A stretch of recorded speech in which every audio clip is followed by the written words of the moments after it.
O Senhor esteja convosco. Ele está no meio de nós. Proclamação do Evangelho de Jesus Cristo, segundo Lucas. Glória a vós, Senhor.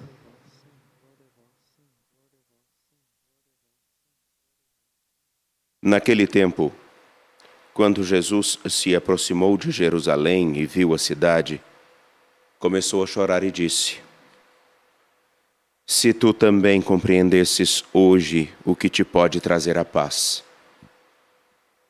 Agora, porém, isso está escondido aos teus olhos.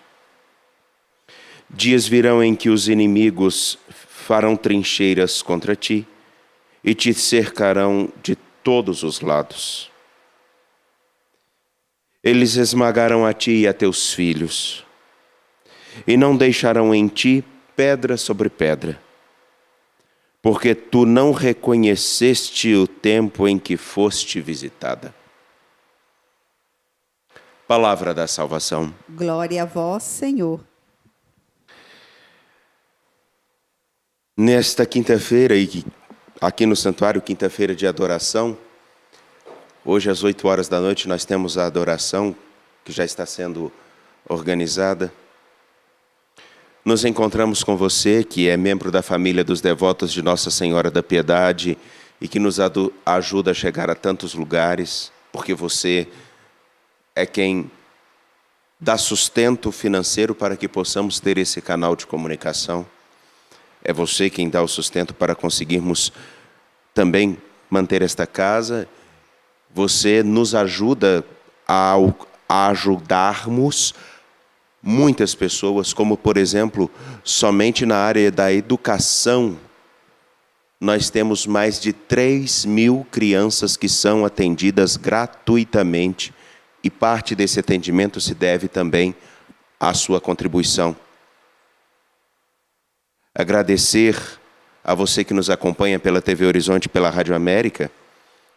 Nos encontramos e precisamos dar espaço para que a palavra de nosso Deus em nosso coração não só ressoe, não só ecoe, mas que ela tome forma, que ela possa aprofundar-se dentro de nossa história e fazer a diferença para todos. E claro, com você que não é membro da família dos devotos, nós agradecemos a sua companhia e te convidamos a vir para essa família. Hoje a liturgia se lembra de Santa Isabel da Hungria. A Hungria, obviamente, é muito longe de nós, mas Isabel, filha de nobres, casada com nobres, dedicou a sua vida a cuidar daqueles que precisavam. De tal maneira que é lembrada com saudade.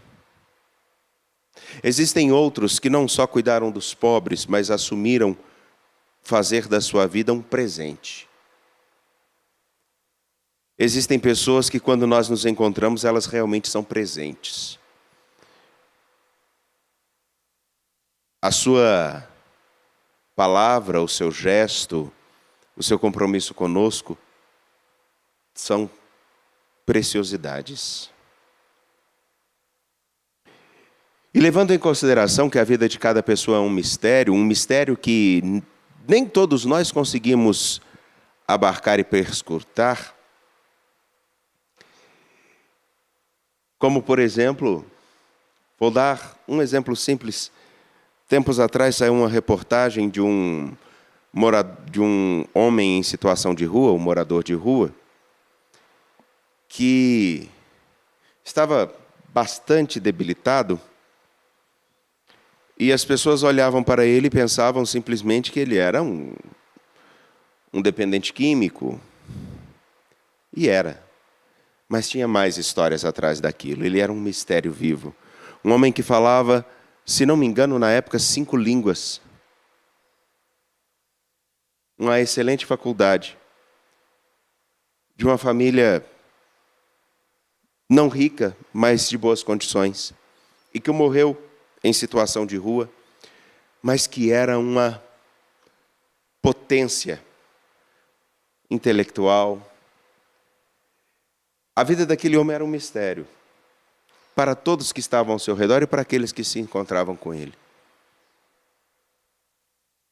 Mas para abrir esse mistério que era a vida desse homem, precisava se achegar, conhecer, criar a confiança e então conseguir entender quem ele era. A vida de todos nós é um grande mistério. A vida de todos nós é marcada por circunstâncias que nós não falamos nem conosco mesmo. Né, Gorete? Tem coisa que só a gente sabe.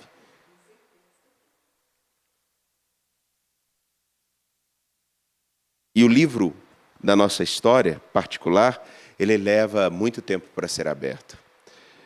Não é todo mundo que chega e nós damos acesso àquilo que é de mais íntimo nosso, da nossa história, do nosso mistério. Agora imaginem um mistério de todas as outras pessoas junto. Cada pessoa que é um mistério, que tem um jeito de ver a história, a vida, um pensamento, teve determinadas experiências. A vida de todos nós forma um grande mistério. A vida humana, ela é permeada de um grande mistério. Agora, nesse momento, nós estamos aqui, celebrando, e pode estar acontecendo do outro lado do mundo uma tensão quanto à Rússia e Ucrânia. Pode se desdobrar uma outra tensão entre outros países, como Coreia do Norte e Coreia do Sul, Japão, Estados Unidos, China. Existem tantas coisas que escapam dos nossos olhos, escapam do nosso conhecimento. Se nós não conseguimos saber o que acontece plenamente o que acontece na parede do outro lado do nosso quarto, como nós vamos saber o que está acontecendo do outro lado daquele que eu vejo? Do outro lado daquilo que não enxergo?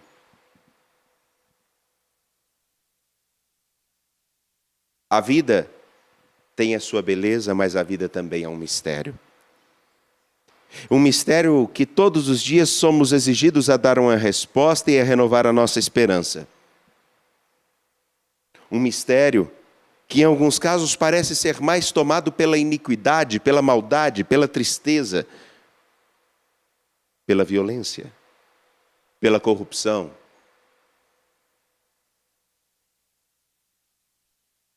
E então, para nós, é dada a oportunidade de escutar novamente o Apocalipse de São João, que é um texto tão carregado de esperança, de luzes, com uma riqueza fabulosa. João, cujo nome significa Deus é graça, Deus é misericórdia, vê um livro na mão direita daquele que estava sentado no trono. E o que estava sentado no trono, segundo São João, é aquele que conduz a história e que tem a palavra final, o nosso Deus. E esse livro todo escrito, somente uma pessoa poderia abrir, uma pessoa que fosse plenamente digna. E quem é essa pessoa? Senão aquele que é o Cordeiro, nosso Senhor Jesus Cristo, que deu a vida por nós, deixou-se imolar, que apresentou a todos nós um novo caminho e mostrou a todos nós que no mistério da vida, sempre Ele, com a sua sutileza e delicada presença, mostra um novo horizonte e um novo florescer de esperança.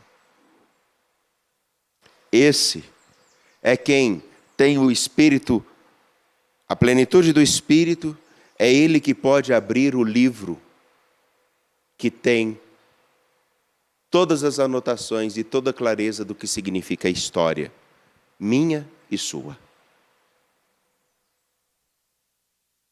O que Apocalipse quer dizer?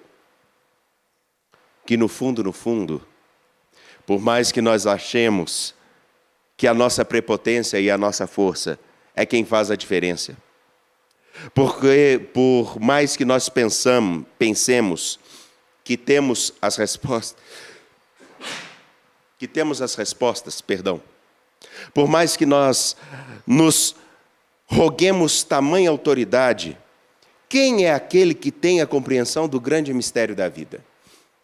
Aquele que deu a vida por nós, foi rejeitado, foi considerado um cordeiro levado ao matadouro. Jesus. Jesus, que ainda hoje não é reconhecido nem pelos seus e nem pelos outros. Os seus são aqueles que se dizem discípulos, que têm a disposição de caminhar com Ele, presumimos. Que dizem querer estar com Ele, acreditamos. Que colocam a sua palavra como norma de sua vida. Essa é a nossa esperança.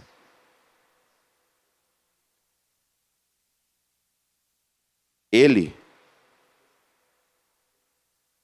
que no Evangelho de Lucas, capítulo 19, versículos 41 a 44, olha para Jerusalém e chora. E o seu choro é por um único motivo, porque Jerusalém, como também muitos dos que dizem segui-lo, dizem nele acreditar,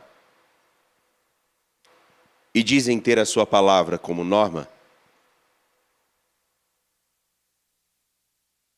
não estão dispostos a acolhê-lo. É óbvio e claro que na liturgia e na literatura que temos aqui, no texto que temos do Evangelho de Lucas, capítulo 19, versículos 41 a 44, Jesus chora ao aproximar-se de Jerusalém e ver a cidade. Ele não está falando de seus discípulos, textualmente, mas no significado sim. Porque seus discípulos fazem parte da história do povo. Seus discípulos caminham com ele. Seus discípulos esperavam por ele. Como Jerusalém, seus discípulos não compreenderam quem realmente poderia trazer a paz. Aquele que o livro do Apocalipse apresenta como o Cordeiro que tem a capacidade de abrir o livro do mistério da vida. E eles não compreendiam isso naquele hoje, naquela história, naquele momento. Hoje também, inevitavelmente, somos como os discípulos de nosso Senhor. Caminhamos com Ele.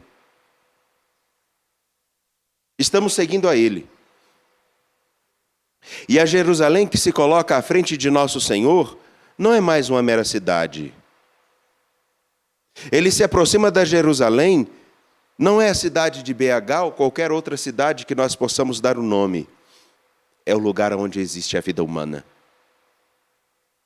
Ele se aproxima. E talvez ainda diria, se você também compreendesse quem pode te dar a paz. Se você compreendesse quem realmente é aquele que pode ajudar a compreender o seu mistério, o mistério da história da qual você participa. Se você compreendesse quem pode te dar a paz, quem pode robustecer os teus braços, as tuas pernas, para que mesmo diante das contrariedades e das dificuldades da vida, você permaneça de pé. Se você compreendesse que podem te entregar a você e a seus filhos, que podem te cercar e tentar te destruir, mas se você compreendesse quem realmente te acompanha e é o teu sustento, a tua força e o teu amparo, se você compreendesse hoje e agora quem pode ajudar ao abrir o livro da vida, mostrar a qual vida você foi convidado, a qual riqueza você foi contemplado, qual a possibilidade de novo caminho, de nova vida. Ah, se você compreendesse, quem pode te saciar? Meu caro, minha cara, de uma maneira simples, nessa liturgia. Se nós compreendêssemos que o mistério de cada pessoa que nós encontramos, seja aqueles que estão nas ruas, sejam aqueles que estão em casa, sejam aqueles que estão no trabalho, ou até mesmo aqueles que nós detestamos, e compreendêssemos que o mistério dessa pessoa não se finda simplesmente no que observamos e no que vemos, não tem a sua concretude e a sua finalização.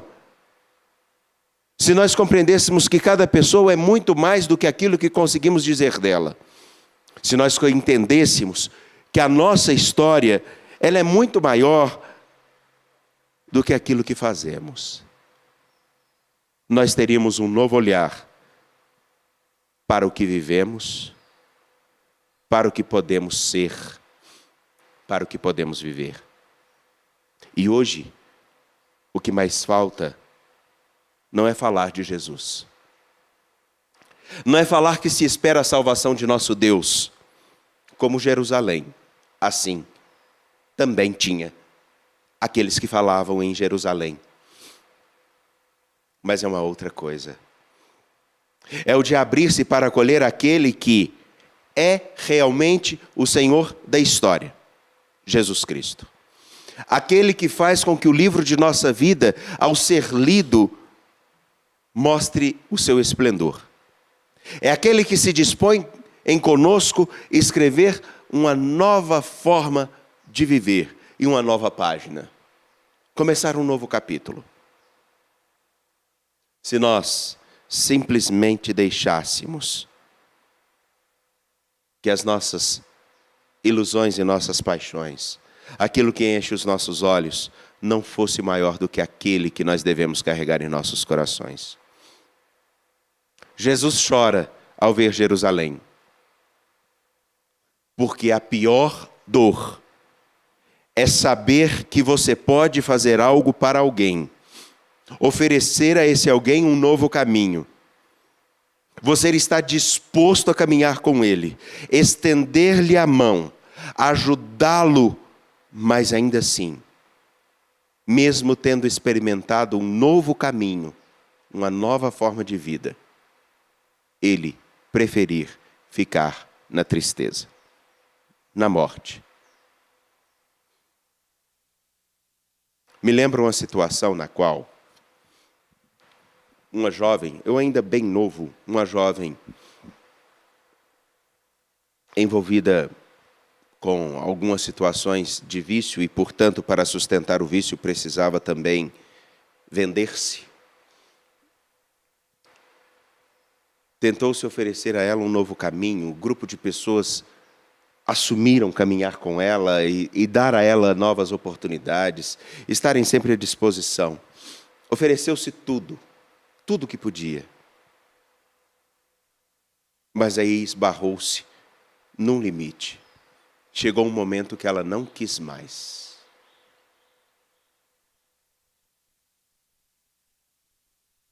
E a dor foi só uma de perceber que naquele momento ela fazia a escolha de continuar vivendo a própria destruição. Hoje, agora, nesse momento, muitos podem escutar o que estou falando e estão entendendo muito bem. Porque oferecem a seus filhos, irmãos, amigos, colegas, oportunidades para saírem do vício, oportunidades para saírem das ruas, mas por situações que nos escapam, que nós não podemos decidir pela outra pessoa, acabam voltando para aquele mesmo lugar, para aquela mesma situação.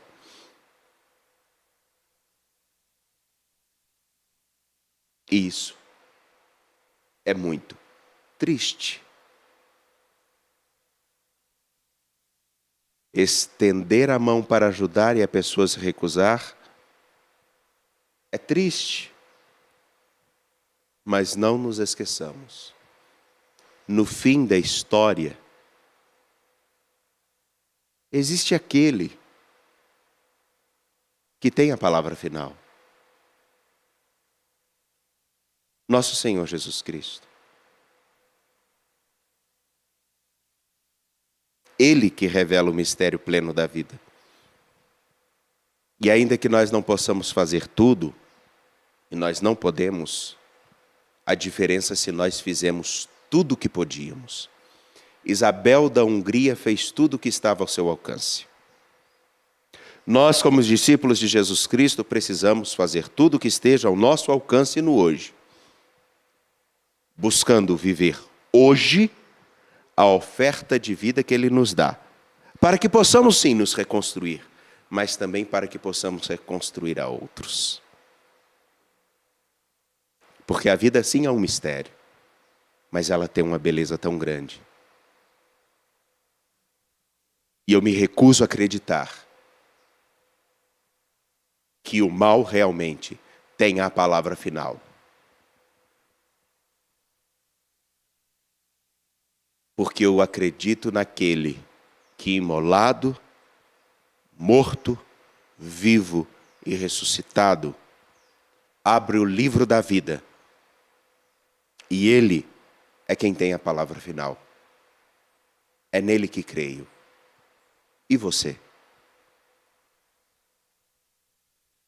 De pé confiantes apresentemos nossas preces.